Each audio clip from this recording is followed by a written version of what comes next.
Paga minimale në Shqipëri renditet e fundit në Europë për sasinë e mallrave dhe shërbimeve që mund të blejë duke marrë në konsiderat nivelin e çmimeve dhe fuqisë reale blerëse sipas të ardhurave. Të dhënat e Eurostat tregojnë se paga minimale në Shqipëri shënon nivelin më të ulët ndër vendet europiane. Shqipëria mbetet pas gjithë rajonit pasi në vlerë nominale paga minimale bruto është rreth 530 euro në muaj, më e ulët se në vendet e tjera të Ballkanit Perëndimor, por diferenca bëhet edhe më e dukshme pasi pagat përshtaten me nivelin e çmimeve. Shqipëria është përjashtimi vetëm mes vendeve kandidate që nuk përmirëson pozicionin kur paga minimale rilogaritet sipas fuqisë blerëse. Niveli i lartë i çmimeve bën që edhe paga e ulët nominale të humbas më shumë vlerë në konsumin e përditshëm. Këtu ndikojnë një sër faktorësh, çmimet e shtrenjta të ushqimeve në vendin tonë përkeqësojnë më tej situatën, pasi fuqia e dobët blerëse e pagës minimale shqiptare rëndohet nga niveli i lartë i çmimeve të produkteve bazë.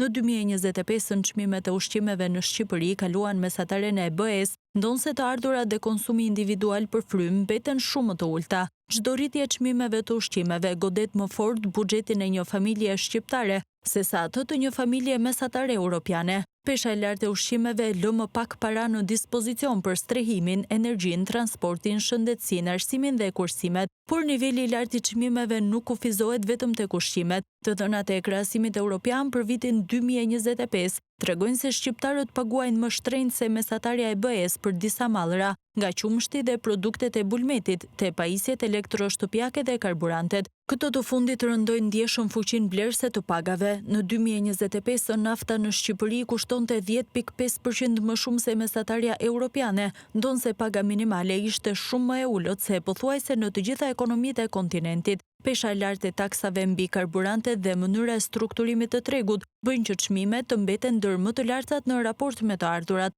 Por kostoja e karburanteve nuk prek vetëm familjet që përdorin automjete.